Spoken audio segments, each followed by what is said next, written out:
할렐루야. 이 시간 함께 하시는 청년부 여러분들을 진심으로 축복하고 환영합니다. 우리가 이 시간 하나님께 나아갈 때에 우리에게 새 생명을 허락하신 그 하나님께 집중하며 나아갔으면 좋겠습니다. 우리는 하나님께 구원받은 자녀인 줄 믿습니다. 그 감사함의 고백과 찬양으로 하나님께 영광 돌리는 시간이 되길 소망합니다. 주의 손에 나의 손을 보기고 찬양 드리시겠습니다.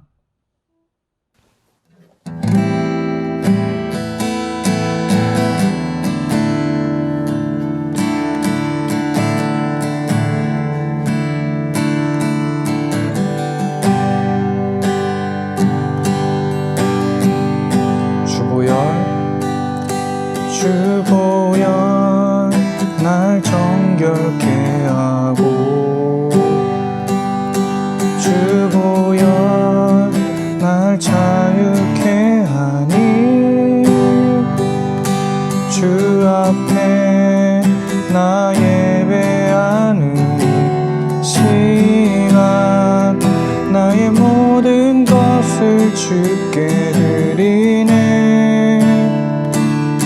주의 손 날 위에 찢기셨고 주의 발 날 위에 박히셨으니 이제는 내가 사는 것이 아니요 오직 주를 위해 사는 것이라.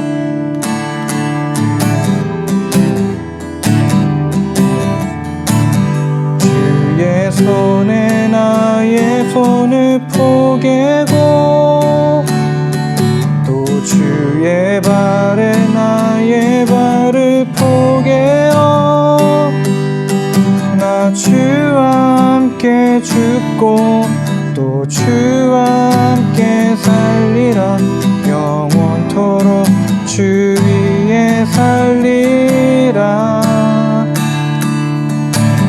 주의 손에 나의 손을 포개고 또 주의 발에 나의 발을 포개어 나 주와 함께 죽고 또 주와 함께 살리라.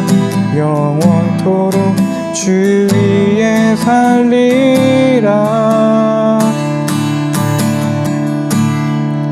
주 위에 살리라.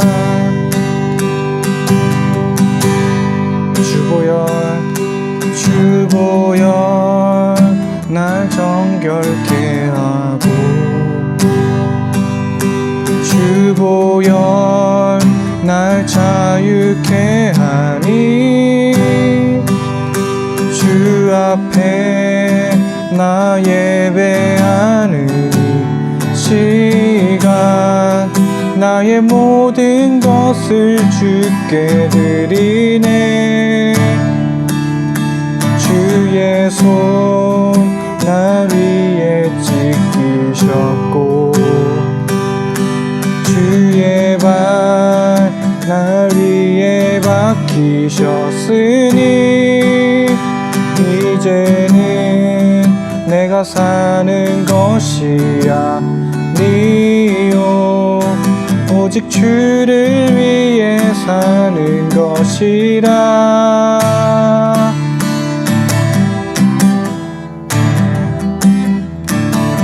주의 손에 나의 손을 포개고 또 주의 발에 나의 발을 포개어 나 주와 함께 죽고 또 주와 함께 살리라. 영원토록 주 위에 살리라. 주의 손에 나의 손을 포개고 또 주의 발에 나의 발을 포개어 나 주와 함께 죽고 또 주와 함께 살리라. 주 위에 살리라. 주의 손에 나의 손을 포개고 또 주의 발에 나의 발을 포개어 나 주와 함께 죽고 또 주와 함께 살리라. 영원토록 주 위에 살리라.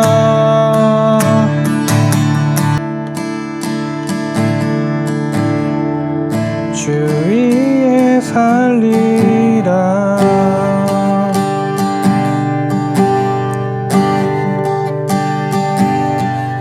이 시간 다 같이 기도드리실 때 하나님, 우리가 드렸던 이 찬양의 고백처럼 내가 사는 것이 아닌 오직 하나님만을 바라보며 살아가는 저희들이 되게 해주세요. 나의 삶을 주님께 드리며 온전히 말씀으로 살아가는 저희들이 될 수 있게 해주세요. 이 시간 이 예배를 통하여서 또한 그 말씀 전하실 그 목사님을 위하여서 이 시간 다 같이 기도드리시겠습니다.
다 같이 기도하시겠습니다.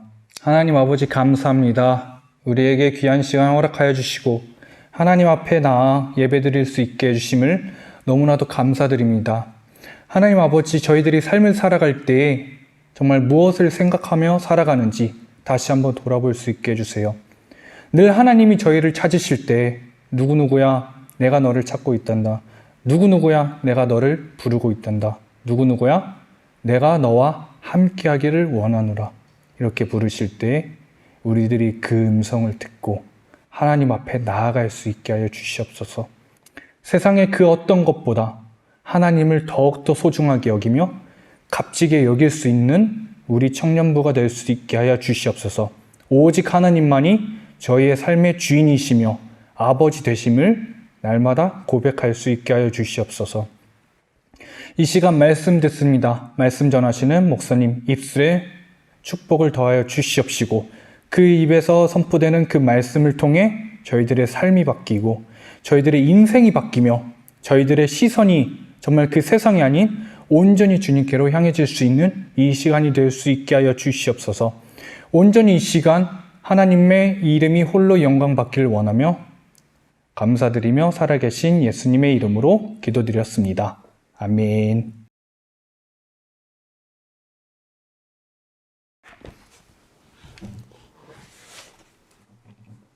오늘 함께 보실 하나님의 말씀은 사도행전 1장 9절에서 26절의 말씀입니다. 사도행전 1장 9절에서 26절의 말씀입니다. 9절부터 12절 그리고 26절 이렇게 봉독하겠습니다. 제가 읽겠습니다. 이 말씀을 마치시고 그들이 보는데 올려져 가시니 구름이 그를 가리워 보이지 않게 하더라. 올라가실 때에 제자들이 자세히 하늘을 쳐다보고 있는데 흰옷 입은 두 사람이 그들 곁에 서서 이르되 갈릴리 사람들아 어찌하여 서서 하늘을 쳐다보느냐. 너희 가운데서 하늘로 올려지신 이 예수는 하늘로 가심을 본 그대로 오시리라 하였느니라. 제자들이 감람원이라 하는 산으로부터 예루살렘에 돌아오니 이 산은 예루살렘에서 가까워 안식일에 가기 알맞은 길이라. 26절입니다. 제비 뽑아 마띠아를 얻으니 그가 11사도의 수에 들어가니라. 아멘. 오늘 사도행전 1장 9절에서 26절의 말씀을 중심으로 하나님의 인정을 믿는 우리의 최선, 하나님의 인정을 믿는 우리의 최선이라고 하는 제목으로 함께 말씀을 나누려고 합니다. 성경은 하나님의 역사와 인간의 반응으로 구성되어 있습니다. 하나님의 놀라운 역사를 삶으로 담아낸 믿음의 사람들의 기록이라고도 말하죠. 실로 대단한 업적을 남긴 자들도 있습니다. 신약 성경에서 믿음의 대명사로 평가받았던 아브라함, 이스라엘에서 성군으로 칭송받았던 다윗, 이스라엘의 율법을 수여한 모세 등이 있습니다. 복음을 위해 목숨을 아끼지 않았던 선배들도 참 많이 있죠. 한국 교회사의 획을 그은 언더우드, 아펜젤러가 있습니다. 이름을 나열하자면 종이가 부족할 것입니다. 우리는 신앙생활을 하면서 누구를 닮고 싶다는 생각을 참 많이 하게 되죠. 누구처럼 훌륭한 인물이 되어야지, 어떤 사람처럼 될 것이라고 수도 없는 결단을 내립니다. 도전을 많이 받으면서 말이죠. 그러나 그런 분들을 닮아내는 것이 성경의 목적은 아닙니다. 왜냐하면 그들도 인간으로서 숱한 치부를 드러내고 연약함으로 많이 고민했던 사람이기 때문입니다. 그보다 성경은 연약한 자들을 통하여 하나님의 거룩한 역사를 이루어 가시는 하나님께 집중하라고 가르칩니다. 그분들이 하나님의 위대한 역사를 잇는 통로가 될 수 있었던 것은 전적인 하나님의 여겨주심이었다는 것이죠. 하나님께서 받아주신 자들이 누린 큰 은혜라고 하는 것입니다. 저는 이것을 여겨주심이라고 자주 사용합니다. 하나님의 여겨주심으로 우리의 인생은 하나님의 역사를 이루는 자들이 되었다는 것이죠. 이러한 정체성은 하나님의 선언으로 주어지는 것입니다. 하나님이 받아주시는 일로 나타나는 일이에요. 이를 잘 알았던 믿음의 사람들은 한결같은 고백을 남겼습니다. 나의 나된 것은 다 하나님의 은혜입니다. 라고 말하였죠. 예수님이 승천하시는 모습을 보았던 제자들은 당황했습니다. 말 그대로 마음이 무너져 내린 상태로 멍하니 하늘만 바라보았습니다. 함께 하시겠다고 약속하신 그 주님의 떠남은 제자들을 낙심하게 만들었습니다. 도대체 무엇을 해야 하는지, 이제는 어떻게 해야 하는지 막막하게 되었어요. 구름이 가리워서 이젠 예수님이 보이지 않게 되었어도 그것을 가만히 쳐다볼 수밖에 없었습니다. 인간으로서 어쩌면 너무나 당연한 일이죠. 막연하게 아버지의 약속하신 것을 기다리라고 하셨고 성령이 오시면 증인이 되리라고만 하셨을 뿐입니다. 사실 이 말도 다 이해할 수 없는 말이었어요. 이 상황이 도대체 무엇을 의미하는지 발견하리란 쉽지 않습니다. 그렇게 하늘만 바라보는 제자들에게 흰옷을 입은 두 사람이 하늘에서 내려와 이렇게 말합니다. 갈릴리 사람들아, 이것을 좀 번역하면요, 이 어리석은 녀석들아, 왜 하늘만 보고 있느냐? 예수님은 너희가 본 그대로 다시 오실 거야. 그러니까 너희는 너희의 일을 해. 이런 얘기입니다. 하나님은 하나님의 일을 하신 것이니 이제는 너희들의 일을 하러 돌아가라고 하는 당부입니다. 제자들이 감람원이라고 하는 산에 있었는데요. 때는 안식일이었습니다. 안식일에는 0.9km 밖으로는 이동이 불가했습니다. 이 안식일법을 어기면 심하게는 목숨을 잃을 수도 있는 그야말로 이스라엘의 최고 상위법입니다. 예수님은 제자들이 그들의 일을 안전하게 할 수 있도록 두 가지 보호를 미리 준비해 두셨습니다. 하나는 안식일법을 어기지 않도록 하셨고, 두 번째는 유대 절기였던 오순절 기간이어서 로마 군인들이 제자들을 체포하지 못하도록 하셨습니다. 오순절에는요, 세계 곳곳에서 사람들이 절기를 지키려고 모여들기 때문에 로마 군인들도 유대인들을 건드리지 않습니다. 제자들은 예수님과 함께 반역죄로 그 당시에 현상 수배가 되어 있던 상황입니다. 하나님 나라의 역사를 제자들이 펼쳐갈 수 있도록 문화와 시간을 결정하신 예수님의 배려였습니다. 제자들이 마가의 다락방에 모여서 예수님의 말씀을 따라 성령을 기다립니다. 그리고 기도에 전념하죠. 베드로가 기도를 며칠 동안 진행하다가 갑자기 마음에 감동이 일어났습니다. 시편의 말씀을 인용하면서 모인 사람들에게 설득하는 거예요. 우리에게 가장 중요한 일이 있다는 것이죠. 12명의 제자 중에서 11명으로 줄어든 것을 채우는 일이 우리에게 시급한 일이라고 그 사람들에게 말합니다. 그곳에 모인 모든 사람들이 베드로의 말에 동의하게 되죠. 맞아, 그 일이 중요해. 예수님이 12명의 제자를 선정하신 분명한 이유가 있을 거야. 이스라엘 문화에서도 12이라고 하는 숫자는 매우 중요하기 때문입니다. 12번째 새로운 제자의 기준을 세웁니다. 우리와 함께 다녔던 사람이어야 하고 예수님의 부활하심을 증언해야 하는 사람이어야 한다는 것이었어요. 그리고 기도를 간절히 하고 제비를 뽑습니다. 마띠아라고 하는 사람이 이 제비를 통해 뽑히게 됩니다.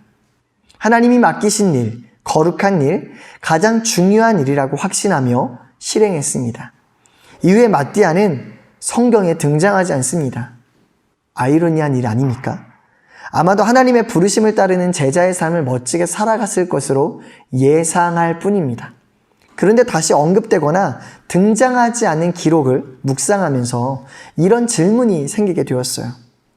정말로 이 마띠아를 뽑는 12명의 제자를 채우는 일이 하나님이 원하셨던 일이었을까? 정말로 하나님께 반드시 필요한 일이었나? 답변은요, 아무리 생각해 보아도 글쎄, 그건 잘 모르겠다라고 하는 생각이 들었어요. 베드로가 중요하다고 생각하면서 추진한 일은 꼭 필요한 일이었다기보다는 하나님이 옳다고 인정해 주신 일이었다는 것이죠. 여겨주시고 받아주신 일이었다는 것이에요. 그래서 성경이 자세하게 기록해 준 것이죠. 어쩌면 우리가 신앙생활을 어떻게 해야 하는지, 우리의 삶을 어떻게 죽게 드릴지 정확하게는 알지 못할 수도 있습니다. 때로는 어떤 일에 감동을 느낄 수도 있겠죠. 어느 날은 무엇이 옳다고 확신하며 달려갈 수도 있을 겁니다. 우리의 일이란 어쩌면 조금씩 다 다를 수도 있을 거예요. 그러나 하나님은 우리가 하나님께 드리는 최선을 기꺼이 받으십니다. 그리고 옳다고 선언해 주십니다. 정말로 하나님을 향한 최선을 인정해 주십니다. 주를 향하여 달려갈 수 있도록 길을 열어주십니다. 그리고 수도 없는 보호와 배려를 베풀어 주십니다. 그리고 우리의 소소하고 그 작은 최선을 하나님의 거룩한 일로 바꿔주십니다. 앞으로 펼쳐지는 우리의 인생은 하나님을 향한 최선의 여정입니다. 성령께서 이끌어 가시는, 주도하시는 하나님의 역사로 남아있게 됐다는 것입니다. 우리 인생에도 여전한 질문이 있지 않습니까? 어떤 것이 옳은 일인지, 그른 일인지 생각하다가 정작 한 발자국도 나아가지 못하는 때는 없으십니까? 우리 인생에서 정확하게 옳은 일을 실현하지는 못할 수도 있습니다. 다만 하나님을 향하느냐, 세상을 향하느냐가 있을 뿐입니다. 하나님을 향한 최선이라면 힘을 내어 발걸음을 옮기셔야 합니다. 우리의 부족한 인생을 받아주시고 채우시며 인도해 가시는 주님이 우리와 함께 계십니다. 저와 여러분은 하나님의 인정이 주어진 복된 삶입니다. 성령께서 확실하게 붙들어 가고 계십니다. 삶의 모든 질문을 주께 맡기고 주를 향한 한 걸음을 오늘 내딛어 보시기를 간절히 소망드려 봅니다. 하나님의 거룩한 역사로 바꾸어 가실 것입니다. 하나님의 역사가 되게 하실 것입니다. 주를 향한 최선의 한 걸음을 우리 모두 함께 합시다. 하나님의 인정을 믿으며 하나님의 인정을 신뢰하며 우리에게 맡겨진 그 최선을 향해 함께 달려가 봅시다. 프라미스 공동체 형제자매 여러분, 여러분의 최선은 무엇입니까? 여러분에게 맡겨주신 하나님의 일은 무엇입니까? 하나님께서 여러분의 최선을 기다리고 계십니다. 여러분의 최선을 통하여 온 세상을 구원하시고 온 세상에 하나님의 나라를 이루시는 위대한 사역을 이루어 가실 것입니다. 오늘 셀리더분들과 함께 이런 고민을 하면 어떨까요? 정말로 나에게 맡겨진 최선은 무엇인가? 하나님을 향하고 있는가? 하나님께서 나에게 원하시는 그 최선이란 과연 무엇일까? 함께 고민하시면서 묵상하시고 또 기도하시면서 큰 은혜 누리셨으면 좋겠습니다. 여러분 모두 축복합니다. 감사합니다.